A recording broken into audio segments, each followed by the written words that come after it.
If this is your first time here, welcome to Liberated Leaders. I am going to walk us through some context for the series, and then I will give everyone a chance to say hey to each other. And I know that we are expecting a couple more faces, so if and or when they join us, we will just welcome them with open arms. But I appreciate you all making time to be here for this conversation today. A couple of housekeeping items, just to be sure you're aware. One is that this session is recorded. And if at any point in time you are concerned about that, please just send me a message. You also are free to change your name if you need to, or keep your camera off if you need to, if it's important to be anonymous in a particular way. That those are all options for you. And please take care of yourself, of course, as we go. So if you need to step away from your computer or anything like that, just feel free to do that. And you all have been so gracious with me this week about my sound, which I'm hoping we might have a little more success with today. But if it gets choppy or if it's hard to hear me, throw me some signals in the chat, or just say it to me. It's fine. I want to make sure that you can hear what you need to hear. But glad to have you. Let's get into it. So this is the third of 3 sessions. This week, we started with a session in partnership with a colleague of mine that focused on leave options, leave policies, and ways to master your knowledge of the policy so that you can use leave or avoid using leave. But either way, protect space that you need to care for yourself and your family members. So we started off the week there. We jumped into our second session yesterday, Release the Strong Black Woman, and that was an opportunity for us to think about how we have been conditioned. Some of us said it's in our DNA, but either way, some ways that we are oriented as Black women, especially those of us who are sitting in leadership seats, to perform at really high levels, but also that the reverse or unintended consequence of that oftentimes is really unrealistic expectations of ourselves that limit our opportunities to be able to be our authentic selves. And so we talked about those experiences and also some opportunities and ways that we can shift our practice. So that was the Release the Strong Black Woman. And we are here for our final session today, Map Your Path to Rest and Restoration, which is an opportunity for us to very concretely and in practical ways plan our rest. I'm excited to get into it. So I'm glad that you're here. And I want to name something that I didn't include in our session yesterday, but I'm going to revisit this at the end of our session today. So I just want to put a bug on your ear to give you a chance to start thinking about that. Welcome, Sharon. Good to see you. To give you a chance to start thinking about the overall goal of this series, something that I'm hoping you will be able to identify as you're walking away from this, is that this series is about encouraging leaders to let their number one priority be themselves. And so an objective, the main objective of this whole experience has been to support Black women, particularly those working in higher education, to be empowered in leading themselves as well as they lead others. So we're going to check out on that point at the end. And I just want to put it in front of you now to consider how that might have been realized in your journey through any of the sessions that you've had a chance to attend this week. All right, I'm going to get us into the business. So I'm going to invite you all. Well, I skipped over that. Let me just very quickly.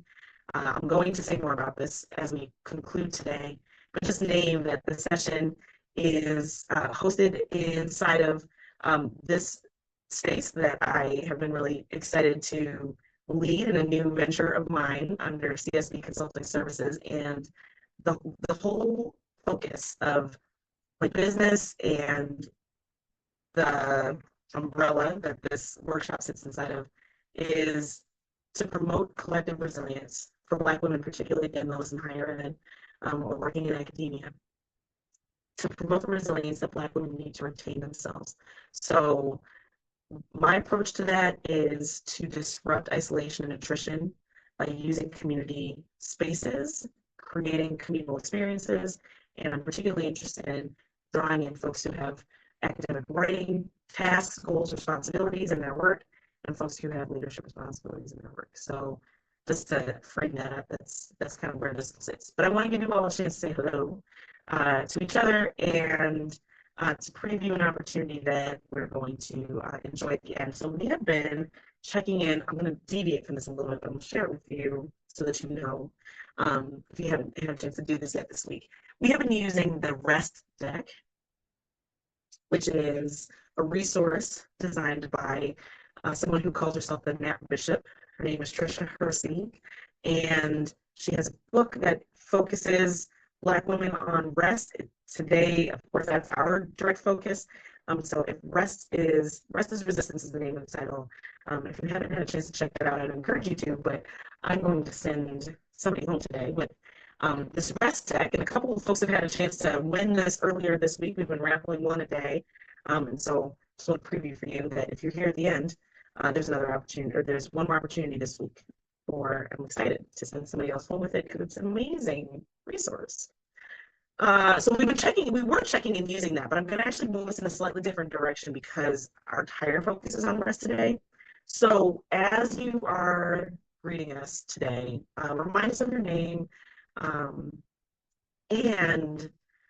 I want to just ask what makes this topic important for you.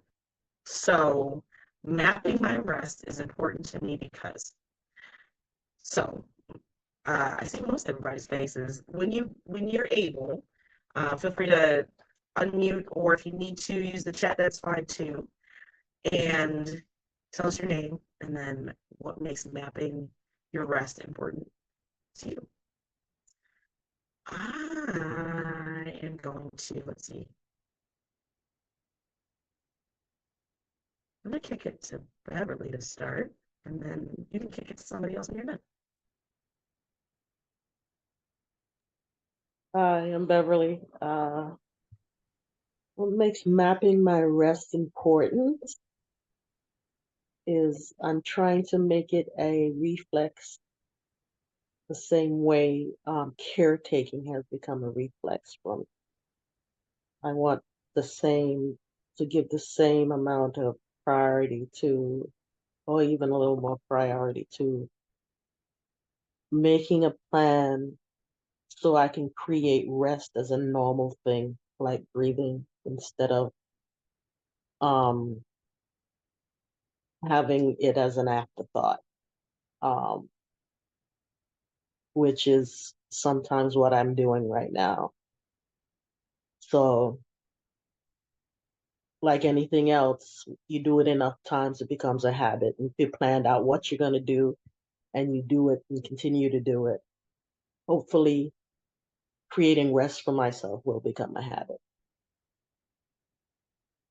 And hello, everybody. Glad to see you.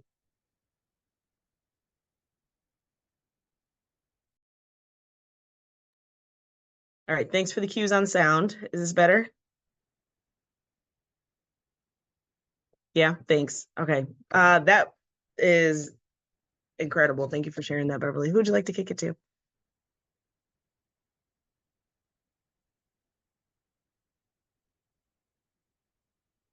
I'm gonna help you with it because I may not be coming through. I'm gonna show my face again. Can y'all hear me? Yes. Okay, sounds good. Let's pass it. Venerine, can we pass it to you? Yes, my name is Venerine, and rest is important as it's a way of relieving stress. It's a way of just making sure that my mental health is really, I am mentally connected. So, I'm learning to sit into my rest. So, And Sharon, good afternoon. I am throwing it all your way. Okay, thanks, Venerine. Again, my name is Sharon Fleshman. I really resonated with what Beverly said, and to add to that, the mapping my rest, it's almost like it makes it more concrete. It's like on the journey, sort of mapping it. I don't know what that's about, but there's something about having something be concrete, and whether it's written or something that you know, like Beverly said, it's something that comes without thinking almost. Tracy. Okay, great. So you can see my name? Because I can't see any of the participants. Yep, we can see you. If you want to see everybody, Yeah, hover in your window. In my screen, it looks like it's in the top left corner. So when I hover my mouse over my own window, right. I have a couple of options. I see a line and then some more lines, and the one to the right says show grid, and that lets me see everybody. Do you see that? I'll look for it. I'm not seeing it. Okay. Well, we can hear you. Usually when a presentation is being viewed is on the screen, the pictures go away. That's on my Zoom screen. It usually is like that. If like you have, let's talk about it. You have it pinned to the screen for everybody's, you're showing it, you're sharing Right. it. Yep. And for me, I can't see all the other people, and that's probably because I need to find that grid. So I'll look for that. But in the meantime, Here, not I'll to go take it off. down I'll a take it off so hole. you can see the faces. Yeah. Does that help? Oh, there you go. How do you do that? I just you took it took it down so you off. can see everybody. Oh, darn. I'm sorry. It's Okay. okay. Tell us who you are, Tracy, and All right. tell us why mapping rest is important to you. Okay, my name is Tracy Marshall. I've worked with students since, oh my God, since 1987. I've worked in the community since I've graduated from college in 1981. So I'm telling my age. But yeah, so many of you probably recognize it. If you've been in the workforce as long as me, you know what all the challenges that we face is in terms of just trying to navigate life as a person. And then you throw all the other layers on top of it, trying to navigate life as a Black woman, Black person in this crazy, crazy world. So I have dealt with many peaks and valleys. So yes, that's just something I've been, I work on in my life. It seems like it's not until about, later in my life that I've really been more intentional, but still have a lot of work to do in the sense of mapping my rest, giving myself grace, giving myself time just to be with myself and be okay. So yeah, it's been a lifelong journey for me. And so I'm really excited to hear and gain tips from everyone. Thanks. Exactly that. So beautiful. I think you're so correct, and certainly that we resonate in this space with the fact that the more layers of identities that we add on is the more challenges that unfortunately we are confronted with when we're trying to show up, which is what makes this topic so important. And I am going to restate what I heard you say, Sharon, about making it concrete, which is our goal today, to make our values about rest. Because like you said, Beverly, so beautifully, like your goal is to make it as instinctual or like as familiar as caretaking is. That's really powerful. And so I love the idea of making it concrete so that we can transition what we believe to be true, what we know to be true, to actually be part of our practice. So let's get into it. Tracy, and I'm going to give you a little bit of a heads up. I'm going to share my screen again. And so if we go away, just know that we're still here, even if we can't see each other. Okay. we're all in it together. All righty. So I thought I'd bring our good man, James Baldwin, into this because I tried to say this quote yesterday and I couldn't pull it clear in my mind. But I just think that this perfectly captures the importance of making things concrete. And for those of us who work with people around long-term planning, and in some ways, all of us have done that, where we are making goals, whether it's for, ourselves or with other people. We know that plans become real when we make them concrete. And so we have a better chance of accomplishing what we desire when we make them visible. And I say being or making something visible gives us power over it, or the power to manipulate it. And so that's what I'm aiming us toward today, is for us to have some actual actionable moves. And I want to give you all a definition for rest. So sometimes I think what can make rest challenging is, well, there are lots of things that can make rest challenging. You all will be able to say more specifically what makes it challenging in your own lives. But sometimes what makes it challenging for me is that I thrive on go. And so the opposite is what I've understood rest to be, to stop. And that is so hard for me to embrace. Like, I personally can be really resistant to the idea of stopping. And I've learned for myself that I'm highly motivated by going, by moving, by accomplishing things, by achieving things, right? So that's my confession for today. But I have redefined rest in a way that has helped me to find my way there. So I want to offer this definition to you all. The idea of rest can also be, sound check, y'all still hear me? Kind of. Thanks for that. Any better? No. Oh. Zoom, if you can hear me, I need a better investment in your product. How am I doing? You sound fine right there. You sound All right.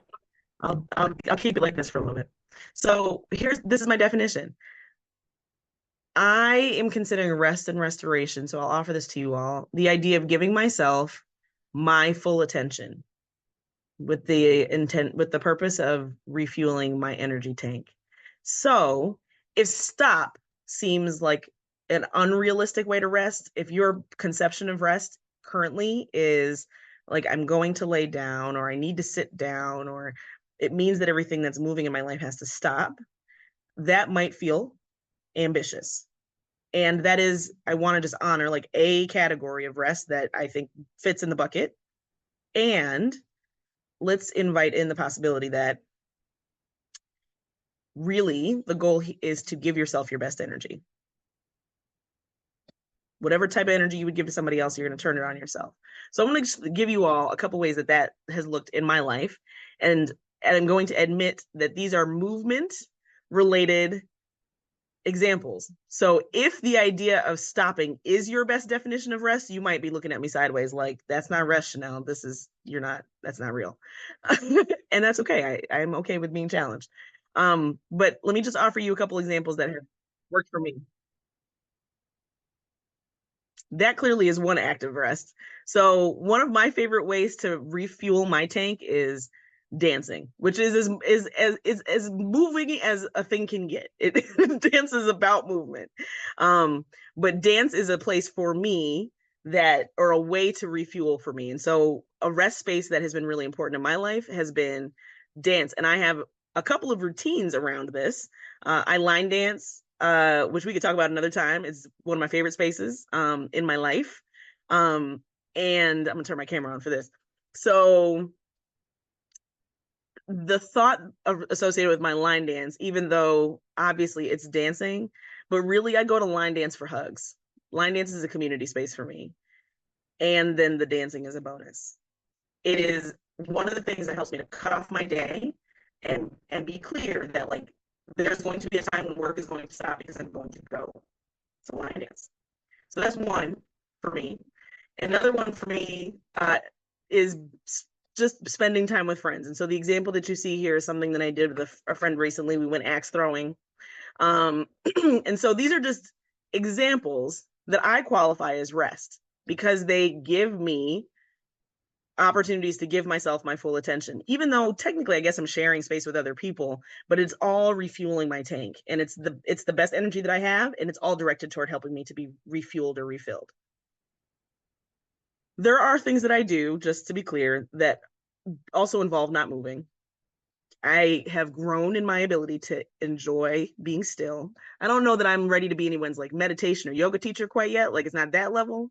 But if I were to give you a full representation of kind of what my rest practice looks like, yeah, it could involve calmer things as well. But yes, exactly. Like, for some folks, it's exercise or, walking or walking in nature. I love that, Sharon, where it's like, yeah, you're able to take in a different type of space. So I want to invite you to kind of begin thinking about what are the spaces, maybe your juices are starting to flow already. Like, what are the spaces that help you to be refueled? And in a moment, we're going to actually take some time to give ourselves some really, to name some of those for ourselves. So I'm going to present you with 2 different ways of thinking about this. The first is a menu. So I was pushed by a therapist to create a rest menu for myself. And I'm going to just acknowledge that I kicked and screamed to do it, but it has been done. And it was the push that I needed, because one of the things that sometimes can make rest hard to access is just knowing what is actually going to be meaningful, or what will, like, what to choose from or what to do. And so even if you're like, well, yes, this seems like a good time to rest, but like, what does that actually look like? Creating a menu is a way to make visible, a way to name your rest. And so what you're seeing, and it's a little bit hard to see, I recognize, I'm sorry it's so small. You'll actually have access to this in another way if you're interested in seeing the details of it. But it just is a way, this was a way for me to say, like, these are a few things that I would enjoy if I gave myself the time to do it. So going to the movies, and these are all things that I can do independently, by the way. Maybe I'll do them with somebody else, but I don't have to. Going to the movies, taking a bubble bath, doing something creative in the house. It doesn't have to be in the house, but apparently that was important to me at that time. Taking a drive. Driving for me is one of the most relaxing things to do. As long as, I should say, when I can drive straight, like on the highway. So driving in the city is not necessarily relaxing, but going for a long drive is relaxing for me. So that's why that's on the list. I got to control this one because we don't have unlimited funds yet, but shopping can be another one for me that can be, depending on how I do it, can certainly be something that I feel like refuels me.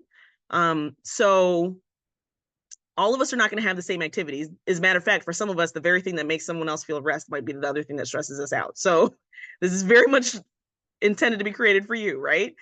But this is one way of thinking about making rest concrete and then accessible to you. So this is, we'll call this move 1.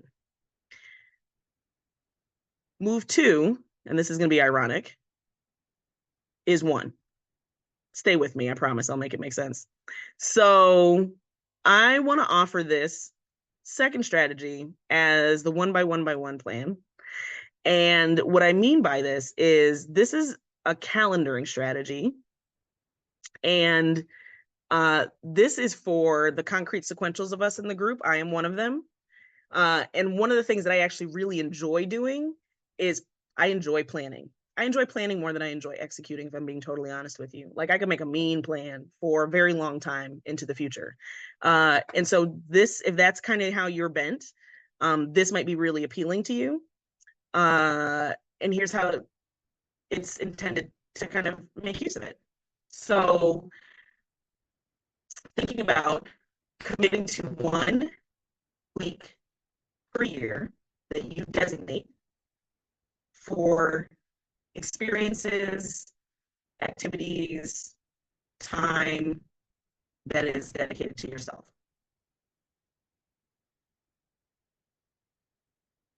And adding to your calendar, so that's one thing you put on your calendar, 1 week. The second thing you put on your calendar is 1 day per week and 1 day per quarter. I guess that's the that goes the other way around. So 1 day per quarter that you commit to having everything that you do in that day be devoted to yourself. And then those first two probably are like, okay, I can make like a week a year, we'll probably pull it off. One day a quarter, that might be different from what I'm doing right now, but that doesn't sound too sacrificial. I think from here, the ones start to can feel a little tight. So one day per week, can you give yourself a day where all the things that happened in that day, or most of the things that happened in that day, because all might be drastic, give you refueling? And it's not everything that happens. Is there something that you do that's intentional that is a refuel? So one day a week, and then real strong push. And can you give yourself 1 hour each day that gives you some refuel?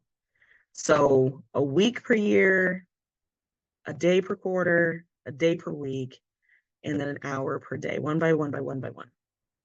And truly, I offer these as things that you would hopefully bring into your experience one by one. Because if we tried to tackle all of these in one shot, that might be overwhelming as well. We want to be realistic with ourselves. So these are all ways to think about scheduling or prioritizing your me time, your you time. And I'm going to give us a little bit of time to actually do some thinking on our own. And I want to encourage you, all of these are available to you over time if you are feeling like this is very useful and you want, I encourage you to take your time to kind of find your way through all of this. But for the time that we have today together, I would encourage you to select one of these two routes that feels accessible. So either like your mind is kind of turning on creating a list of experiences or ways of enjoying or experiencing rest, things that fill you. Or maybe your mind is ready for, or it feels like it's most helpful to define some blocks of time for yourself. So I'm going to give us a process to do that in just a moment. And I just want to remind us that the only rules for this are that whatever comes of what we do, that we are giving ourselves our best energy. We are the recipients of our best energy. And therefore, our tank is filled by whatever we choose to do. So I'm going to turn us loose to do some work in a moment, but let me just pause to see if there are some quick reactions or questions about what I've shared so far.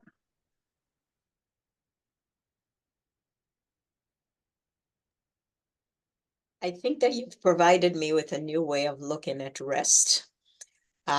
Generally, when I think of rest, I think of it in the literal sense that I sit and, meditate, or I lay and meditate, never that I could be actively engaged and resting at the same time.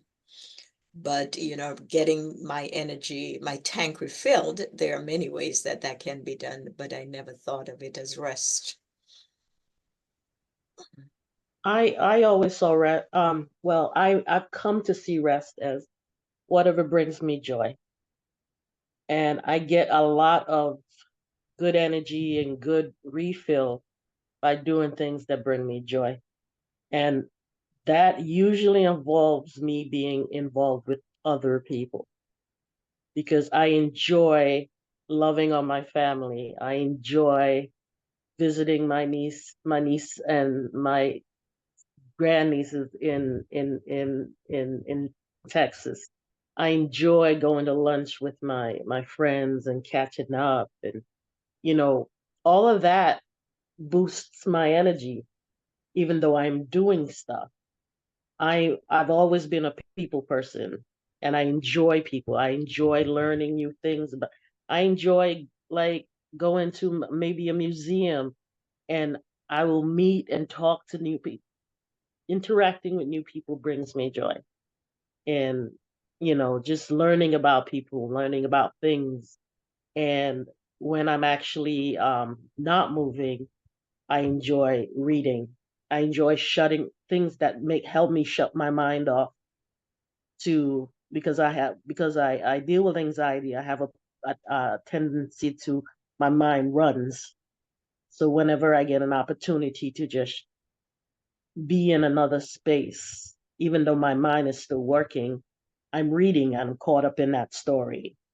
Or I'm watching a movie and I'm caught up in that story. And that gives me a couple hours or whatever of just letting the outside world go. And that also brings me joy. So those are the things that re-energize me.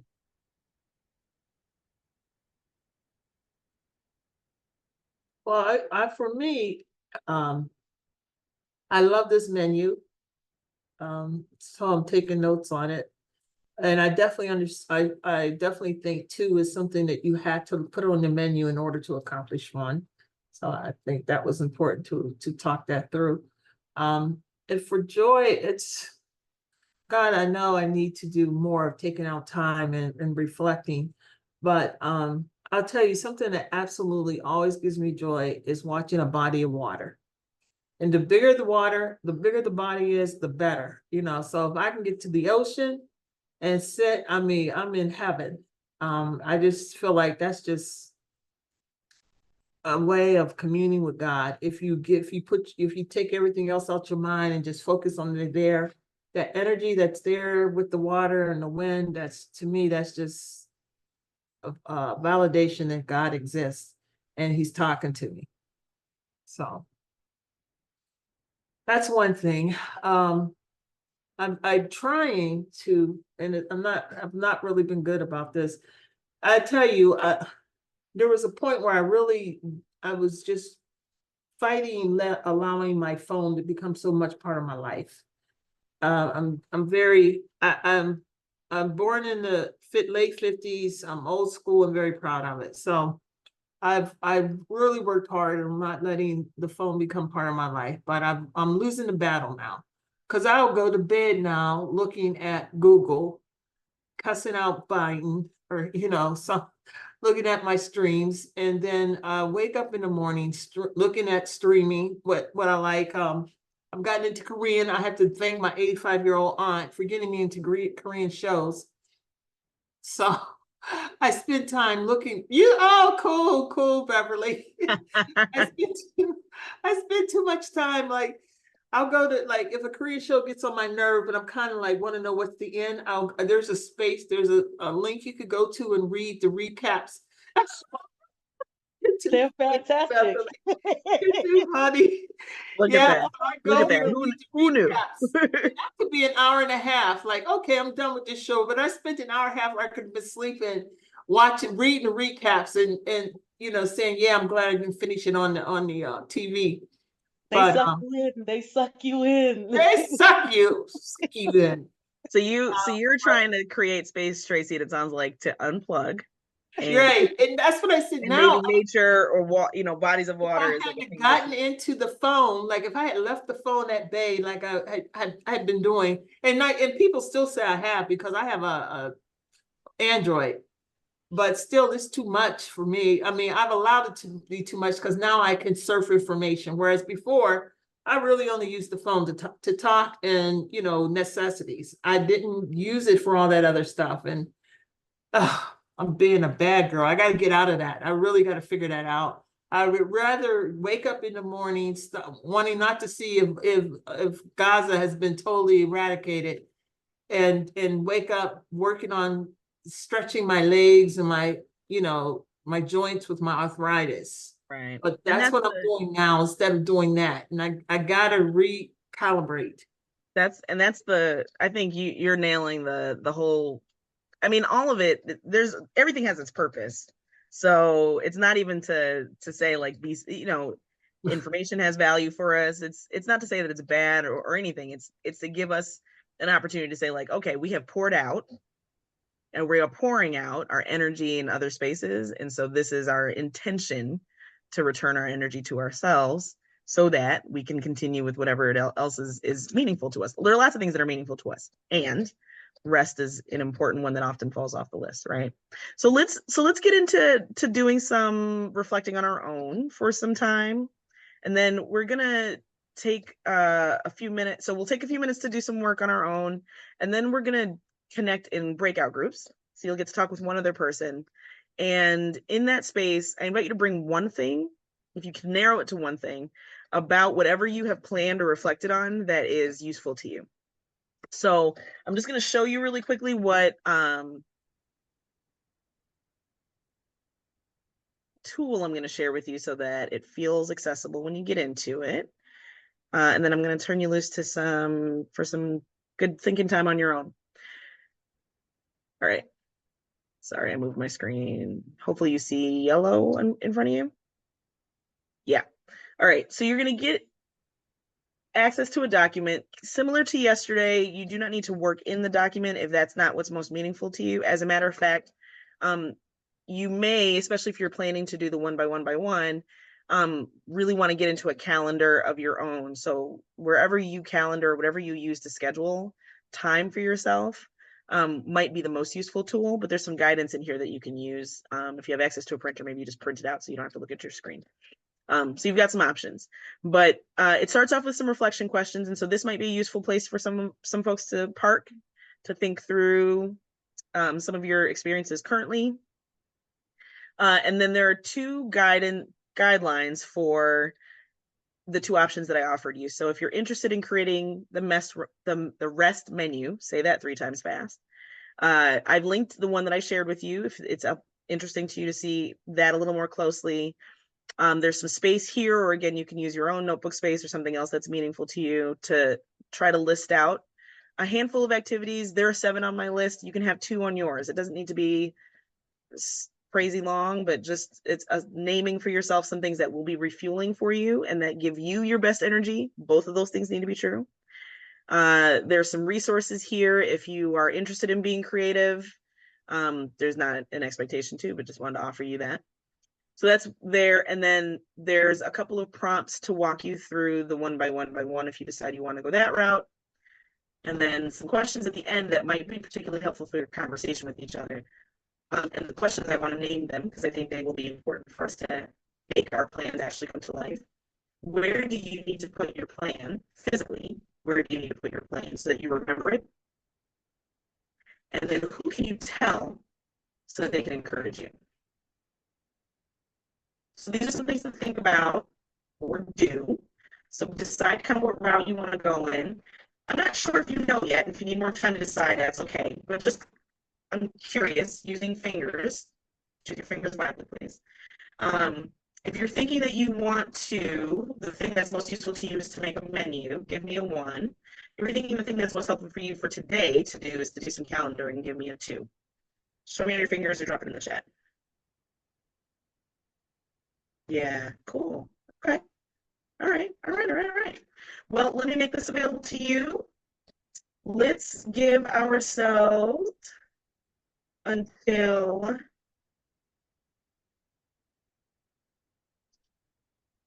4:30. Wow.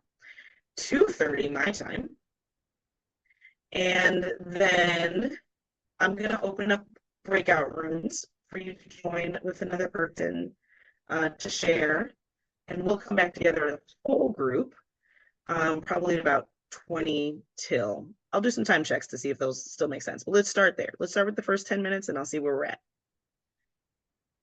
All right. Off you go. Feel free to turn off your camera if you need to.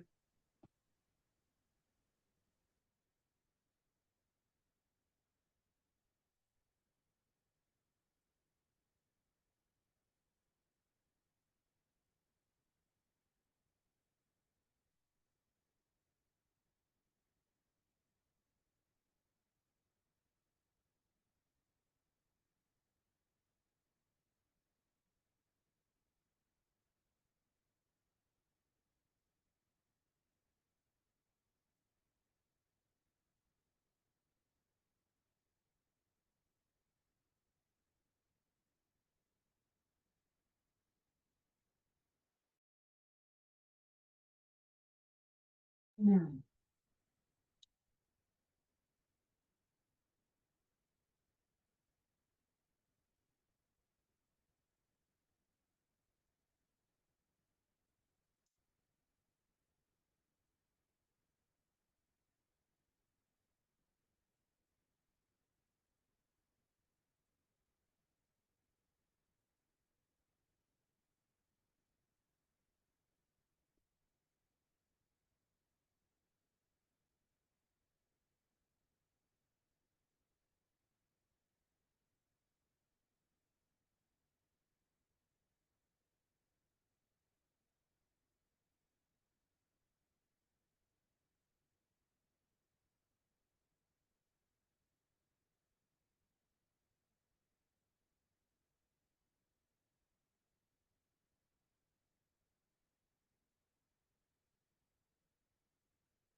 Welcome back. Welcome back. No. Interrupting conversations. You have your It is limit. my You it is interrupt. my favorite thing to do. It's my favorite thing to do. I always say when I get to interrupt a conversation, that's how I know that it's good. So you know that is maybe a favorite pastime of mine that you didn't know that I have, but now you know. And I'm so good that it was so good. And so there's I'm gonna offer you some ways to that y'all can stay connected, including, we've had an after workshop chat thing going on that's been kind of nice. So listen, I know that you all got a chance to share more than just what's happening in your rest practice. If that's all you got a chance to share, that's enough. But I want to give us an opportunity to just close out. Some of us have had a chance to be a part of multiple conversations this week. Some of us getting what we need out of this one session. And either way, I want to give us each an opportunity to kind of share back something that we want to carry forward from liberated leaders. So it could be from the conversation you just had, because that's what's feeling fresh and important to you. It could be a reflection on something from the other sessions, or maybe some synthesis across those. But I said I'd bring this back, that the goal of this series has been to support Black women in higher ed to be empowered in leading themselves as well, or maybe even better than they lead others. And because we do an excellent job of leading others. And I'll just offer this as an encouragement to think about well, actually, no, I'm not going to do that yet. Let me hold that thought for a second. Let me let you all share what you want to share. And then I'll hit that in a second. So I don't remember what our sharing order was before, but let's do room 3 and then room 2. So Sharon Venerine and then Beverly and Tracy, and help me, y'all, because I've got a couple things that I still want us to do after we do this. So let's try to get through all of our sharing in about 3 minutes. You think we can pull it off?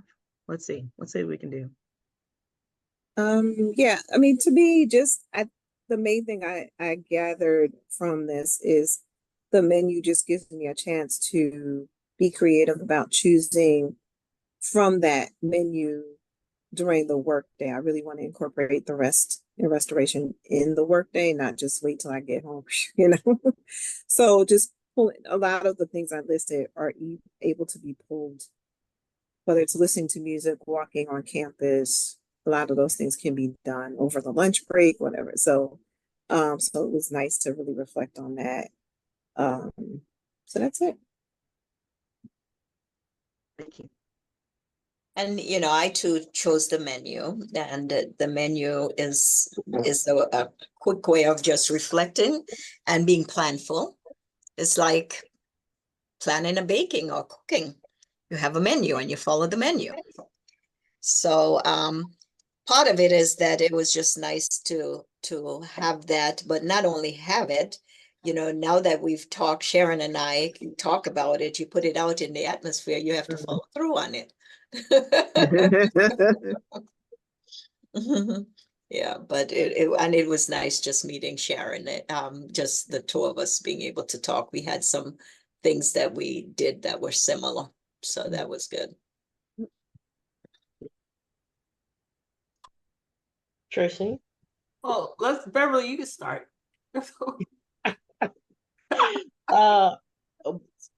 I did what I normally do. We started just chatting, and I like the menu because I just got some restorative joy just now because I got a chance to talk to Tracy, and that's the kind of thing that pumps me up and gives me, as you see, I'm smiling more, gives me energy. And I like everybody. I like the menu. I'm not going towards the one. The menu is better because I can see it as a regular menu. I go pick and choose what it is I want to do, and I can make it whatever kind of menu I want to make it. I can do a 3-course meal, or I can do just a snack or whatever. So I see it like that. Well, I will say that we did chat, but Beverly helped me, because one thing that I've been wanting to do is to wean off of the Korean shows. And she shared that she is weaning off though. And she just like, way she said, I said, like, give me, tips. And she said, I just had to. So she's giving me energy to do the same thing. And That's- do something else. So, and it was so much fun talking to you, Tracy. Yeah, same here, Beverly. I enjoyed it. Yeah, you're right. Yeah. You don't want to I'm here for the energy exchange. You don't want to think start. that you're conditioning yourself when you're doing something repetitive like that. And that kind of that makes, when you said that word, it made me pause, like, oh my God, Tracy, you really need help.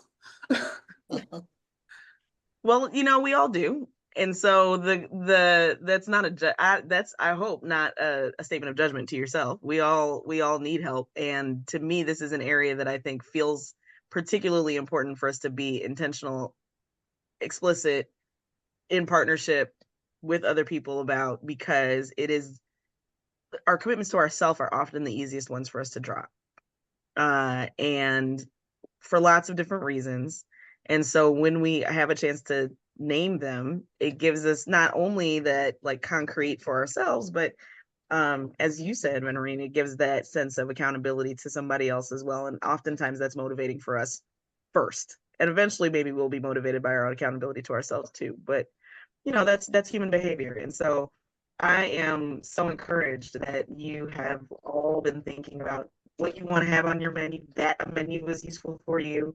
And when it comes time for you to wrestle with the where and the when of those, I just encourage you to make dates with yourself. That's what the whole one by one thing is about. So wherever it happens or however you get there, so that you can hold yourself to the things that you're going to enjoy, make a date with yourself. That's what I would encourage you to do. And if you can say to yourself what that date is going to be, you might be just a little bit more likely to actually show up for it. So if you say to yourself, I'm going to the ocean, the lake, the beach, the walk, I'm going to listen to the music for 30 minutes, whatever the thing is, if you make it an explicit statement to yourself, and maybe even write it down, and maybe even put it on a calendar, you're more likely to do it. So I'm excited. I'm excited to see how this all plays out for all of you. Listen, this has been such a privilege, and I invite you all to keep, we're going to stay on. I'll stay on for a little bit after this. So if folks need to take off at the top of the hour, I know that you've got other things going on in your day. And if you don't, and you want to stay and chat a little bit longer, we can certainly keep the space open for a little bit longer make room for you to continue having conversations. But I want to just express my thanks to each of you for choosing to be a part of today's session, for choosing to be a part of the series. It has been such an important opportunity for me to move the things I think often about for Black women into the air. And so I'm so glad that you chose to be a part of this. Well, thank you again for joining session 3 of the Liberated Leaders series. This concludes mapping your path to rest and restoration. In just a moment, I'm going to ask for your feedback, and it would be such a gift to me to learn from you what worked so I can do more of it, what didn't work so I can do less of it, and what else impacted you in this session. You may use your phone to grab this QR code, or in a separate window, you can type the link that you see here on your screen, https://talk.ac/Dr. C.S. Boatswain. You also have this link in your email. Again, thank you for joining the series. See you next time. Be well.